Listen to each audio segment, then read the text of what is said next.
नमस्कार दोस्तों, आप सभी का हमारे चैनल ध्येय ज्ञान धारा पर स्वागत है।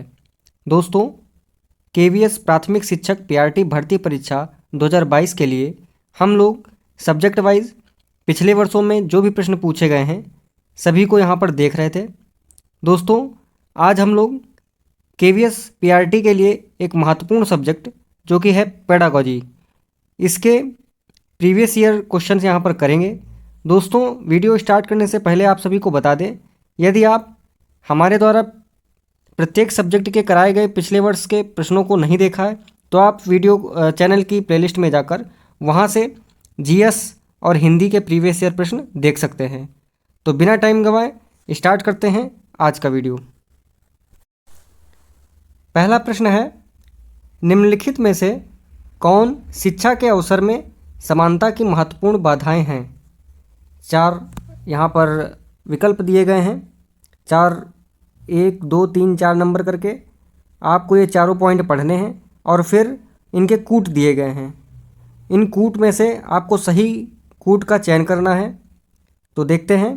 पहला दिया गया है शिक्षार्थी की आर्थिक स्थिति में अंतर, दूसरा है जेंडर असमानता या जिसे लिंग भेद भी कहते हैं, तीसरा है सार्वजनिक विद्यालय प्रणाली, चौथा है शैक्षिक संस्थानों के मानकों में अंतर। तो जो कूट दिए गए हैं तो इसमें से जो सही कूट हो जाएगा वह बताना है। तो सही कूट हो जाएगा option number D. Option number D मतलब 1 2 3 और 4 ये चारों जो है सही है, महत्वपूर्ण बाधाएं हैं सब किसमें? शिक्षा के अवसर में। ठीक है, तो यह भी सही है, यह भी सही है, यह भी सही है और यह भी सही है। अगला प्रश्न देखते हैं।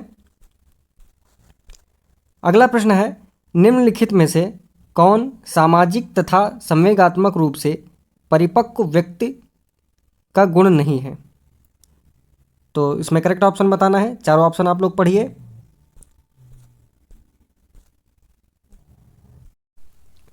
इस प्रश्न का जो सही उत्तर हो जाएगा वह हो जाएगा ऑप्शन नंबर ए। दोस्तों, जो परिपक्व व्यक्ति होता है उसका यह गुण नहीं बताना है तो वह सामाजिक अपेक्षाओं पर खरा उतरे, उसका यह प्रमुख लक्ष्य नहीं होता है। तो इसलिए इस ऑप्शन में क्या कह रहा है कि परिपक्व गुण नहीं है बताना है। तो ए ऑप्शन में क्या बोल रहा है कि वह सामाजिक अपेक्षाओं पर खरा उतरना अपना प्रमुख लक्ष्य बनाता है, तो जो कि गलत है। बाकी के तीनों ऑप्शन सही हैं। ये तीनों ऑप्शन में एक परिपक्व व्यक्ति के गुण ऐसे ही होने चाहिए। दोस्तों, आप सभी को बता दें कि सामाजिक तथा संवेगात्मक रूप से परिपक्व व्यक्ति जो है वह सामाजिक अपेक्षाओं पर खरा उतरना अपना प्रमुख लक्ष्य नहीं मानता है या नहीं बनाता है, बल्कि वह ऐसी अपेक्षाओं को अपने जीवन में जो है अन्य प्राथमिकताओं के साथ संतुलन स्थापित करता है या उनका स्थापित करने का प्रयास करता है। अगला प्रश्न, समस्या समाधान के द्वारा अध्यापन में निम्न में से कौन शिक्षक की भूमिका के रूप में सामने नहीं आता है? 4 ऑप्शन दिए गए हैं। ए ऑप्शन है समस्या की स्थिति का निर्माण करना, बी ऑप्शन है समस्या को समझने, परिभाषित करने तथा कहने में विद्यार्थियों की सहायता करना, सी ऑप्शन है समस्या के समुचित समाधान प्राप्त करने में विद्यार्थियों की सहायता करना, डी ऑप्शन है कक्षा में भयमुक्त वातावरण का निर्माण करना। तो इसमें जो करेक्ट ऑप्शन हो जाएगा वह हो जाएगा ऑप्शन नंबर डी। ठीक है दोस्तों, जैसे कि मैं प्रत्येक वीडियो में बताता हूँ कि आप सभी अभ्यर्थी जब प्रश्न पढ़ें तो प्रश्न पढ़ने में जो है यह जरूर ध्यान रखें या जो नहीं वर्ड आता है आजकल की प्रतियोगितात्मक परीक्षाओं में कंपटीशन में यह जरूर एग्जामिनर हेरा फेरी करके देता है कि यहाँ पर नहीं वर्ड जो है ये जरूर लगाता है। खासकर आपके सीटेट या स्टेट टेट जो रहते हैं उनमें जो है यह खेल बहुत होता है, तो ध्यान रखिएगा। इसका करेक्ट ऑप्शन हो जाएगा ऑप्शन नंबर डी। अगला प्रश्न देखते हैं। निम्नलिखित में से कौन बच्चे की भाषा समर्थता के विकास पर विद्यालय का प्रमुख सरोकार नहीं है? 4 ऑप्शन दिए गए हैं, करेक्ट ऑप्शन बताना है। तो इसमें जो करेक्ट ऑप्शन हो जाएगा वह हो जाएगा ऑप्शन नंबर बी, शब्द भंडार का परिमाण बढ़ाना यह जो है विद्यालय का प्रमुख सरोकार नहीं है।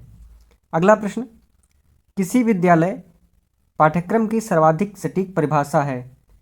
4 ऑप्शन दिए गए हैं, तो इसमें करेक्ट ऑप्शन बताना है।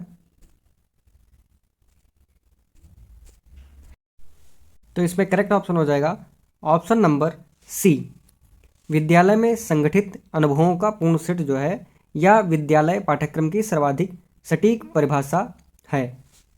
अगला प्रश्न देखते हैं। कोई शिक्षक बहुत प्रभावी हो सकता है यदि, देखते हैं ऑप्शन, वह अच्छी शिक्षण सहायक सामग्री का उपयोग करे, बी, वह विद्यार्थियों की प्रश्न पूछने में सहायता करे, सी ऑप्शन है वह विद्यार्थियों को प्रवीणता में सहायता करे, डी ऑप्शन है उसके विद्यार्थी उच्च अंक प्राप्त करते हों। तो हमें बताना है कि कोई शिक्षक बहुत प्रभावी कब होता है। 4 ऑप्शन है, इसमें सही टिक करना है। तो जो सही ऑप्शन हो जाएगा वह हो जाएगा ऑप्शन नंबर सी। कोई शिक्षक कब बहुत प्रभावी होगा? जब वह विद्यार्थियों को या विद्यार्थियों की प्रवीणता में सहायता करे। ठीक है। अध्यापक क्या होता है? पहली बात तो या इसमें जो करेक्ट ऑप्शन आप लगा लीजिए वह हो जाएगा ऑप्शन नंबर सी। देखिए, एक शिक्षक जो है वह दार्शनिक, मित्र एवं जो है परामर्शदाता की भूमिका निभाता है। आप सभी जानते हैं, आप सभी भावी शिक्षक हैं। आप केवीएस पीआरटी में या केवीएस टीजीटी में आप यदि सेलेक्ट हो जाते हैं तो आपकी एक क्या भूमिका रहेगी? एक दार्शनिक की बच्चों के साथ, एक मित्र की और एक परामर्शदाता की भूमिका रहेगी। ठीक है। देखिए, एक टीचर क्या करता है, वह अपने स्टूडेंट को, अपने छात्रों को अवधारणाओं या प्रक्रियाओं के दृढ़ विश्वासों से अवगत कराता है। ठीक है। अगला प्रश्न देखते हैं। अगला प्रश्न है, सामाजिक परिपक्वता के गुण को सर्वाधिक उपयुक्त ढंग से निम्न प्रकार वर्णन किया जा सकता है। 4 ऑप्शन दिए गए हैं, इसमें सही ऑप्शन बताना है। दोस्तों देखिए, यह जो प्रश्न दिए गए हैं यह सभी केवीएस पीआरटी की पिछली परीक्षाओं में पूछे गए हैं। आपके सामने यहाँ पर देखिए लिखा हुआ है केवीएस पीआरटी 2018 में यह प्रश्न पूछा गया है। तो यह कोई अपने पास से बनाया गया प्रश्न नहीं है, या जितने भी प्रश्न हैं ये सब पिछले वर्षों में पूछे गए प्रश्न हैं। तो आप सभी इस वीडियो को अंत तक जरूर देखिएगा। इससे आपका एक फ़ायदा यह होगा कि आपको यह पता चल सकेगा कि पेडागॉजी में किस किस टॉपिक से या किस प्रकार के प्रश्न जो है रखे जाते हैं, जिससे आपको एक आइडिया हो जाएगा। और यदि आप ये प्रश्न देख चुके हैं कहीं तो आप एक बार इसको, इस वीडियो को 2.0 की स्पीड पे इसको सेट करके लगा करके एक बार फटाफट रिवीजन कर सकते हैं। चलिए, तो इसका आंसर हमको बताना है कि सामाजिक परिपक्वता के गुण को सर्वाधिक उपयुक्त ढंग से निम्न प्रकार वर्णन किया जा सकता है। तो इसका जो करेक्ट ऑप्शन हो जाएगा वह हो जाएगा ऑप्शन नंबर डी, व्यक्तिगत आवश्यकताओं तथा प्रयोजनों का सामाजिक आवश्यकताओं एवं उद्देश्यों से उच्च समन्वय। अगला प्रश्न है, निम्नलिखित में से कौन विकास में आनुवांशिकता के प्रभाव का सर्वाधिक उपयुक्त वर्णन करता है? 4 ऑप्शन दिए गए हैं, हमें सही ऑप्शन टिक करना है।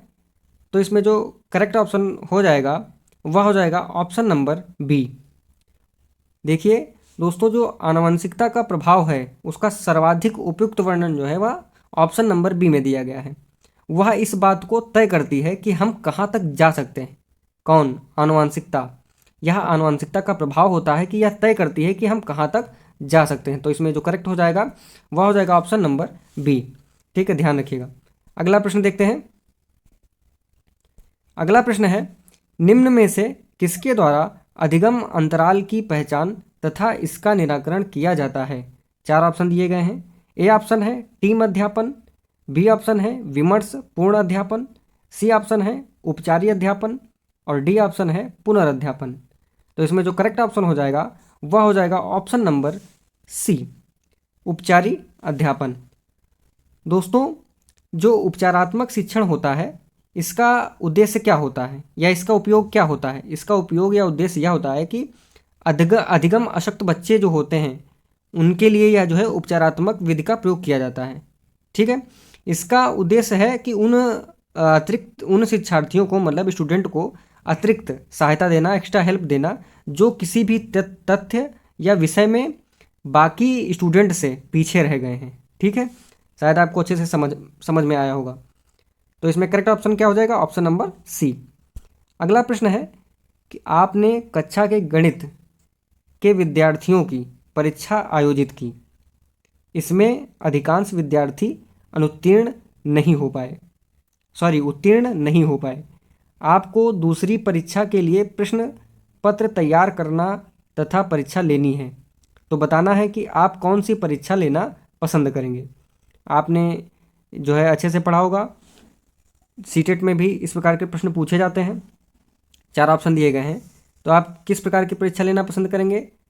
संकलात्मक परीक्षण लेना पसंद करेंगे, या प्रवीणता परीक्षण, नैदानिक परीक्षण, या फिर रचनात्मक परीक्षण?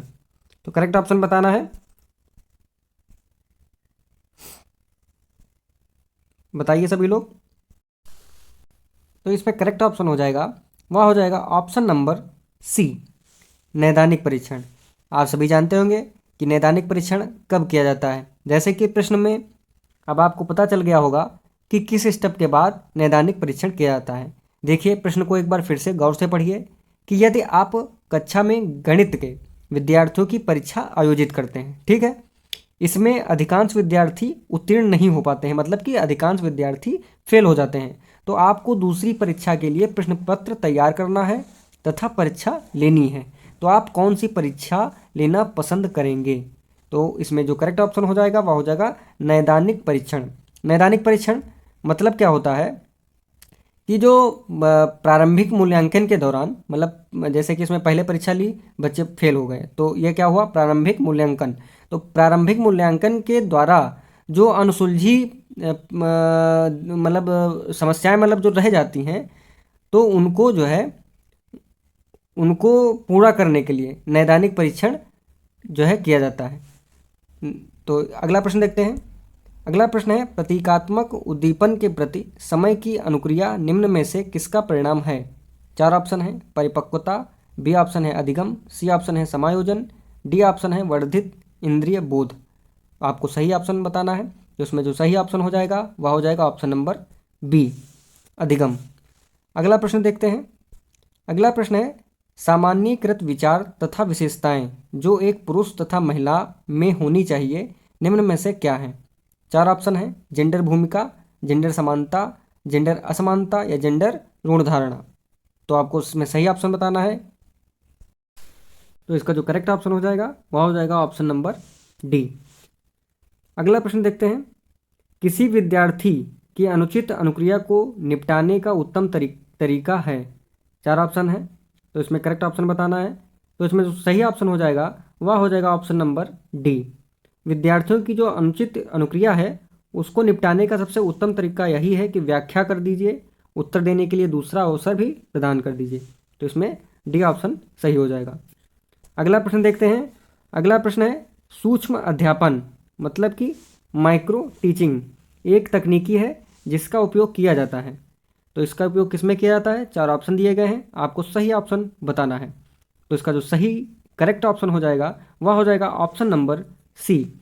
माइक्रो टीचिंग जो है या विशिष्ट अध्यापन कौशल में शिक्षक की तैयारी हेतु होती है या उपयोग किया जाता है। अगला प्रश्न है, शिक्षक शिक्षण अधिगम सामग्री का प्रयोग किस लिए करते हैं? इजी सा क्वेश्चन है। आपको 4 ऑप्शन दिए गए हैं, 4 ऑप्शन में आपको सही ऑप्शन टिक करना है। तो इसका जो करेक्ट ऑप्शन हो जाएगा वह हो जाएगा दोस्तों ऑप्शन नंबर बी। शिक्षक जो है शिक्षण अधिगम सामग्री का उपयोग क्यों करता है? वह जो है अधिगम को अर्थपूर्ण बनाने के लिए जो है अर्थपूर्ण बनाने के लिए अधिगम सामग्री का प्रयोग किया जाता है। अगला प्रश्न है, लर्निंग विदाउट बर्डन के नाम से प्रकाशित एक समिति के प्रतिवेदन के लेखक थे। ये जो लर्निंग विदाउट बर्डन है या इसके जो है के नाम से प्रकाशित एक समिति है उसके प्रतिवेदन के लेखक कौन थे? बताना है। 4 ऑप्शन दिए गए हैं, यशपाल, सी प्रकाश, ताराचंद्र, या मेलकम आदेशिया। तो इसमें जो करेक्ट ऑप्शन हो जाएगा वह हो जाएगा ऑप्शन नंबर ए। यशपाल जी जो थे वह लर्निंग विदाउट बर्डन के नाम से एक प्रकाशित समिति थी, उसके प्रतिवेदन के लेखक थे। दोस्तों आपको बता दें कि भारत सरकार ने जो है भारत सरकार का एक विभाग है मानव संसाधन विकास मंत्रालय, ठीक है, मंत्रालय ने भारत में उच्च शिक्षा प्रणाली के सुधार के लिए सन 1992 में 1992 में एक समिति की स्थापना की थी जिसका शीर्षक बना था लर्निंग विदाउट बर्डन। इसका हिंदी में मतलब होता है बिना बोझ के सीखना, ठीक है। इस समिति का उद्देश्य क्या था कि भारत में उस स्कूली बच्चों पर बोझ या भार कम करना था। तो आई होप यह आपको प्रश्न अच्छे से समझ में आया होगा। अगला प्रश्न देखते हैं, परिपक्वता एक है मतलब क्या है? परिपक्वता क्या है? दोस्तों बहुत ही महत्वपूर्ण प्रश्न है क्योंकि आपके केवीएस पीआरटी का जो नया सिलेबस आया है उसमें परिपक्वता एक अलग से टॉपिक ही दिया गया है। पहले ही यूनिट में परिपक्वता है जहाँ पर डेवलपमेंट, ग्रोथ और ये परिपक्वता, मतलब विकास, वृद्धि और परिपक्वता तीनों एक साथ दिए गए हैं। ठीक है, तो ये आपको इससे संबंधित सभी प्रश्नों को टच करना है, आपको अच्छे से समझना है कि परिपक्वता होता क्या है। तो देखते हैं परिपक्वता है क्या है। तो 4 ऑप्शन है, विकासात्मक प्रक्रिया है, या अनुभवात्मक प्रक्रिया है, या फिर सामाजिकरण प्रक्रिया है, या समायोजन की प्रक्रिया है। तो इसमें जो करेक्ट ऑप्शन हो जाएगा वह हो जाएगा ऑप्शन नंबर ए। विकास जो है परिपक्वता जो है वह है विकासात्मक प्रक्रिया। ठीक है, विकासात्मक प्रक्रिया। दोस्तों जो विकास होता है डेवलपमेंट, ये आपको एक इस फिगर से समझाते हैं। जैसे कि यह पूरा गोलदारा हुआ, सर्कल हुआ या डेवलपमेंट का, विकास का, इसी के अंदर आपका ग्रोथ आ जाएगा, इसी के अंदर आपका ये आ जाएगा परिपक्वता। ठीक है दोस्तों, विकास और वृद्धि में हम सभी अंतर पढ़ते हैं, लेकिन देखा जाए बहुत अच्छी तरीके से विकास का ही भाग ग्रोथ है और विकास का ही भाग परिपक्वता है। इसको ध्यान रखिएगा। अगला प्रश्न देखते हैं। निम्नांकित में से किसके परिणामों के आधार पर उपचारात्मक शिक्षण भली भांति संचालित किया जा सकता है? 4 ऑप्शन हैं। ए ऑप्शन है संप्राप्ति परीक्षण, बी ऑप्शन है संचयी अभिलेख, सी ऑप्शन है निदानात्मक परीक्षण और डी ऑप्शन है मानक। तो इसका जो करेक्ट ऑप्शन हो जाएगा वह हो जाएगा ऑप्शन नंबर सी, निदानात्मक परीक्षण। दोस्तों आप सभी लोगों ने पढ़ा होगा कि जैसे होता क्या है कि शिक्षक जो एक टीचर है वह पहले क्या करता है, निदानात्मक शिक्षण के द्वारा छात्रों की जो समस्याएं होती हैं या जो कठिनाइयां होती हैं उनका निदान करता है, उसको सॉल्व करता है। उसके बाद जो उनको व्यक्तिगत कठिनाइयां होती हैं उनसे मुक्त करने के लिए उपचारात्मक शिक्षण का प्रयोग करते हैं। तो इसका जो करेक्ट ऑप्शन हो जाएगा वह हो जाएगा ऑप्शन नंबर सी। दोस्तों अगला प्रश्न देखते हैं। प्रश्न है, प्राथमिक स्तर पर एक बाल केंद्रित पाठ्यक्रम का केंद्र बिंदु नहीं होना चाहिए। 4 ऑप्शन दिए गए हैं। हमें बताना है कि प्राथमिक स्तर पर एक बाल केंद्रित पाठ्यक्रम में कौन सा केंद्र बिंदु नहीं होना चाहिए। देखते हैं। पहला ऑप्शन ए ऑप्शन दिया गया है, समुदाय जीवन के सुसंगत समायोजन। ठीक है, यह तो सही है। बालक की वैयक्तिकता का सुसंगत विकास, ये बी ऑप्शन भी सही है। सी ऑप्शन है बच्चों की स्वाभाविक रुचियां, अभिरुचियां और क्षमताएं, यह भी ऑप्शन सही है। तो अब फिर बचा ऑप्शन नंबर डी, जो कि यही बिंदु नहीं होना चाहिए, बच्चों की आर्थिक लाभ संबंधी योग्यताएं बाल केंद्रित पाठ्यक्रम का केंद्र बिंदु नहीं होनी चाहिए। तो इसमें जो करेक्ट ऑप्शन हो जाएगा वह हो जाएगा ऑप्शन नंबर डी। ध्यान रखिएगा इसमें नहीं वर्ड लगा हुआ है, तो हमें नहीं शब्द के लिए ही आंसर अपना चुनना है, सेलेक्ट करना है। अगला प्रश्न देखते हैं दोस्तों।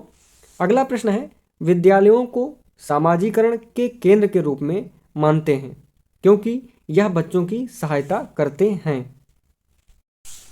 ए ऑप्शन है नागरिकों के रूप में विकसित होने में, बी ऑप्शन है मूल्यों और परंपराओं को ग्रहण करने में, सी ऑप्शन है समाज में अपनी भूमिका के प्रति सजग होने में, और डी ऑप्शन है ऐसा ज्ञान प्राप्त करने में जिससे वह समाज में या समाज को समझ सकते हैं। तो दोस्तों जो इसमें सबसे सही और अच्छा ऑप्शन दिख रहा है, करेक्ट ऑप्शन है, वह है ऑप्शन नंबर डी। दोस्तों जो विद्यालय होते हैं वह सामाजिकरण के केंद्र के रूप में जाने जाते हैं। पहला पॉइंट तो यह आपको ध्यान रखना है कि विद्यालय सामाजिकरण के केंद्र के रूप में जाने जाते हैं बच्चों के लिए। अच्छा, क्यों जाने जाते हैं बताना है। इस ऑप्शन 4 ऑप्शन देख कर बताना है क्यों जाने जाते हैं। तो विद्यालय जो है ऐसा ज्ञान प्राप्त कराने में या करने में जिससे वह समाज को समझ सकते हैं। मतलब कि दोस्तों आप सभी जानते होंगे कि विद्यालय जो है बालक के समाजीकरण में एक महत्वपूर्ण भूमिका रखता है। ठीक है, वह समाज को क्या है, बच्चा समाज को समझ सकता है, ऐसा ज्ञान प्राप्त कराने में विद्यालय सहायता करते हैं। ठीक है, अगला प्रश्न देखते हैं। निःशुल्क और अनिवार्य शिक्षा का अधिकार अनुच्छेद 45 से हटाकर अनुच्छेद 21A में रखा गया। अब अनुच्छेद 45 किससे संबंधित है? दोस्तों यहाँ पर इस प्रश्न में आपको 2 पॉइंट ध्यान रखने हैं जो कि आपकी आगामी परीक्षा में पूछा जा सकता है। पहला पॉइंट तो यह है कि जो अनिवार्य शिक्षा, निःशुल्क और अनिवार्य शिक्षा है, इसका यह अधिकार पहले अनुच्छेद 45 में मतलब आर्टिकल 45 में था, जिसे वहाँ से हटाकर आर्टिकल 21A में कर दिया गया। 2 बिंदु यह आपको ध्यान रखने हैं। अब आपका प्रश्न क्या है, यह बताना है कि अब यह जो अनुच्छेद 45 है, अब यह किससे संबंधित है। तो दोस्तों चारों ऑप्शन आप पढ़िए। तो इसमें जो करेक्ट ऑप्शन हो जाएगा वह हो जाएगा ऑप्शन नंबर ए। दोस्तों यह जो आर्टिकल 45 है, यह 6 वर्ष तक की आयु के बच्चों की शिक्षा और देखभाल से संबंधित है। ठीक है दोस्तों, ध्यान रखिएगा कि यह जो आर्टिकल 45 है, यह जो है 86वें संविधान संशोधन 2002 में यह अनुच्छेद जोड़ा गया था। ठीक है, अगला प्रश्न देखते हैं। अगला प्रश्न है राष्ट्रीय पाठ्यचर्या की रूपरेखा 2005। दोस्तों आप सभी ने सीटेट दिया होगा, आपने राष्ट्रीय पाठ्यचर्या रूपरेखा 2005 कई बार पढ़ी होगी। तो दोस्तों आपको बता दें, इससे प्रत्येक जो शिक्षण संबंधी या टीचिंग एग्ज़ाम होते हैं उनमें ये आपके इससे जो है से संबंधित सवाल अवश्य पूछे जाते हैं। तो इसको आपको कायदे से ध्यान रखना है, कायदे से पढ़ना है। और जो नई शिक्षा नीति आई है दोस्तों, उसको भी हम लोगों को अच्छे से पढ़ना है। दोस्तों आप सभी को बता दें कि ये जो प्रीवियस ईयर का सेशन हम लोगों का चल रहा है, प्रत्येक सब्जेक्ट के प्रीवियस ईयर कराने के बाद आप सभी के लिए हम प्रैक्टिस सेशन स्टार्ट करेंगे, जिसमें प्रत्येक सब्जेक्ट के केवीएस पीआरटी के लिए, आपके जीएस के लिए, करंट अफेयर के लिए, कंप्यूटर के लिए, पेडागोजी के लिए और हिंदी के लिए और ईवीएस के लिए यहाँ पर भरपूर मात्रा में आपको प्रैक्टिस सेट यहाँ पर कराए जाएंगे, जो आपकी परीक्षा के लिए अत्यंत महत्वपूर्ण होने वाले हैं। दोस्तों इस क्वेश्चन का आंसर बताना है कि राष्ट्रीय पाठ्यचर्या की रूपरेखा 2005 में कक्षा 2 तक गृह कार्य की अनुशंसा नहीं की गई। ठीक है, तो आपको इस प्रश्न में एक पॉइंट ध्यान रखना है कि जो ये राष्ट्रीय पाठ्यचर्या रूपरेखा 2005 है, इसमें क्या बताया गया कि कक्षा 2 तक गृह कार्य की अनुशंसा नहीं की गई है। ठीक है, कक्षा 2 तक आप बच्चे को गृह कार्य या होमवर्क नहीं दे सकते हैं। कक्षा 3 से प्रति सप्ताह कितने घंटे का गृह कार्य दिया जा सकता है, इसकी अनुशंसा की गई 2005 में। तो बताना है कि कक्षा 3 से प्रति सप्ताह मतलब एक सप्ताह में कितने घंटे का गृह कार्य दिया जा सकता है। 4 ऑप्शन है। ए ऑप्शन में 1 दिया गया है 1 घंटा, बी ऑप्शन में 2 घंटा, सी ऑप्शन में 3 घंटा या डी ऑप्शन में 4 घंटा। तो इसमें करेक्ट ऑप्शन बताना है, क्या हो जाएगा। तो इसमें जो करेक्ट ऑप्शन हो जाएगा वह हो जाएगा ऑप्शन नंबर बी, 2 घंटे। ठीक है दोस्तों, आप सभी को बता दें फिर से एक बार कि क्लास 3 to 5 मतलब कक्षा 3 से और कक्षा 5 तक प्रत्येक सप्ताह में केवल 2 घंटे का गृह कार्य देने का नियम है राष्ट्रीय पाठ्यचर्या की रूपरेखा 2005 में। दोस्तों कक्षा 6 से और कक्षा 8 तक, खैर या पीआरटी वालों के लिए तो महत्वपूर्ण नहीं है, पीआरटी वालों के लिए तो कक्षा 1 से 5 तक ही महत्वपूर्ण है। तो आपको कक्षा 3 से 5 तक की ध्यान रखना है। कक्षा 3 से 5 तक की 2 घंटे एक सप्ताह में आप गृह कार्य दे सकते हैं, 2 घंटे का। लेकिन यदि कक्षा 6 से 8 की बात करें तो आपको एक सप्ताह में 5 से 6 घंटे का गृह कार्य देने की अनुशंसा की गई है। ध्यान रखिएगा, 5 से 6 घंटे का गृह कार्य देने की अनुशंसा की गई है। लेकिन कक्षा 3 से और 5 के बीच के छात्रों को एक हफ्ते में केवल 2 घंटे का गृह कार्य देने की अनुशंसा की गई है। अगला प्रश्न देखते हैं। अगला प्रश्न है वस्तुनिष्ठ परीक्षण उपयुक्त नहीं है। 4 ऑप्शन दिए गए हैं। विचारों के विकास और संगठन में, बी ऑप्शन है लागत कम करने में, सी ऑप्शन है निर्माण की सुगमता हेतु और डी ऑप्शन है अनुमान तत्वों से बचाव में। दोस्तों इसका जो करेक्ट ऑप्शन हो जाएगा वह हो जाएगा ऑप्शन नंबर बी। वस्तुनिष्ठ परीक्षण जो है लागत कम करने में उपयुक्त नहीं है। ठीक है, एक बार फिर से वही नहीं शब्द हमें ध्यान रखना है हर हाल में। तो इसमें जो करेक्ट ऑप्शन हो जाएगा वह हो जाएगा ऑप्शन नंबर बी, लागत कम करने में वस्तुनिष्ठ परीक्षण उपयुक्त नहीं है।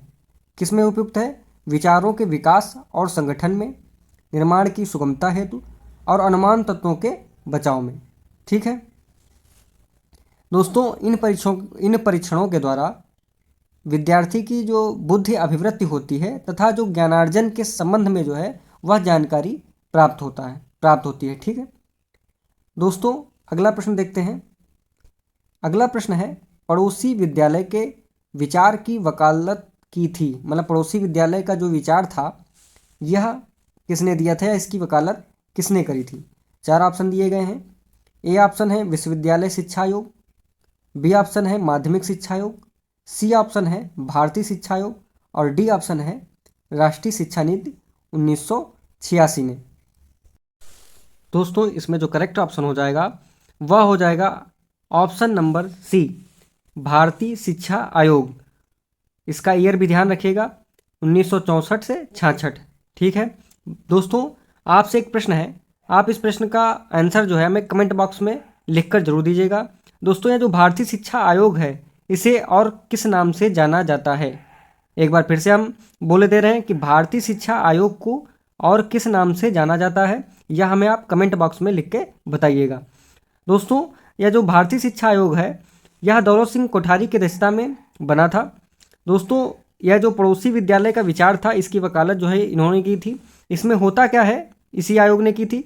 इसमें होता क्या है कि प्रत्येक विद्यालय को उनके निर्धारित इलाके में विद्यार्थी मतलब कि बच्चे की जाति, धर्म, समुदाय इनको देखे बिना, देखे बगैर प्रत्येक बच्चे का नामांकन करना अनिवार्य है। ठीक है, यही जो है पड़ोसी विद्यालय का विचार था, मतलब इस योजना का।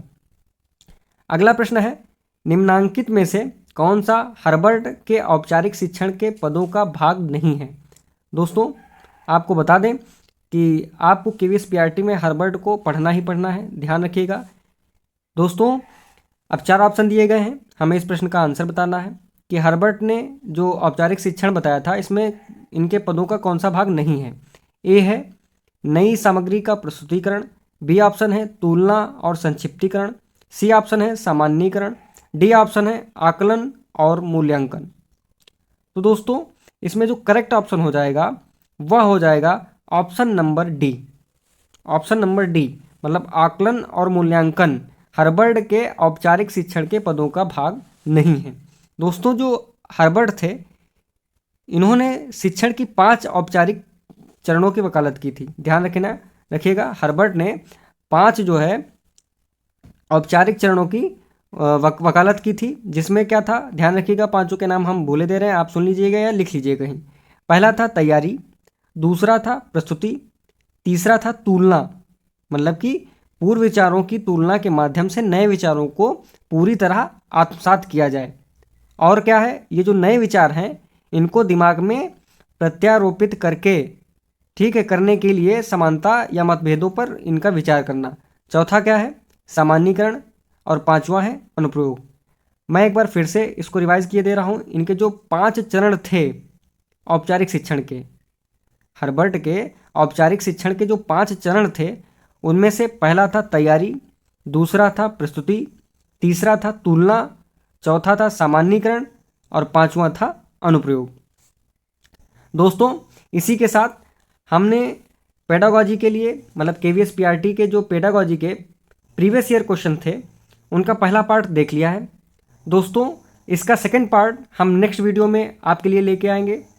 दोस्तों एक बात और, अभी तक बीच में मैंने एक बार भी आपसे नहीं कहा कि हमारा वीडियो लाइक कीजिए, सब्सक्राइब कीजिए या शेयर कीजिए, लेकिन दोस्तों यदि आपको या आपके लिए यह वीडियो ज़रा सा भी हेल्पफुल रहा हो, आपके लिए ज़रा सा भी इंफॉर्मेटिव रहा हो, तो आप इस हमारे चैनल को सब्सक्राइब कर लीजिए, लाइक कीजिए और अपने दोस्तों के साथ शेयर कीजिए। और दोस्तों इसका जो पार्ट 2 है वह देखना मत भूलिएगा। धन्यवाद।